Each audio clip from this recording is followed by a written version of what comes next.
నేను ఒకటే సంతోషిస్తాను, తనకి అన్ని విధాలుగా అన్ని కంఫర్ట్స్ ఉన్నాయి, అన్ని రకాలుగాను తను ఈ సినిమాలు చేయాల్సిన అవసరం లేదు.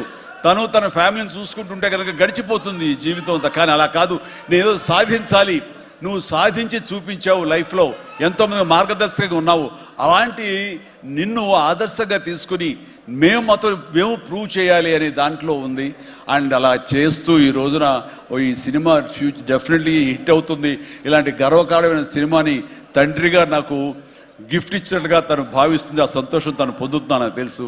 అండ్ అలాగే కాకుండా ఈ రోజున ఈ పరిశ్రమలో నాకు చేదోడు వాదోడుగా ఉంటూ, నాకు భుజం కాస్తూ, అన్ని రకాలుగా నాకు అండదండలు అందిస్తూ, నాకు మరో బిడ్డ ఈ అనిపిస్తూ, అండ్ ఇంటికి పెద్దదైనందుకు ఆ పెద్దరికాన్ని తను సొంతం చేసుకుంటూ నాకు అన్ని విధాలుగా చేదోడు వాదోడుగా ఉంది. అది థ్యాంక్ యూ పాప.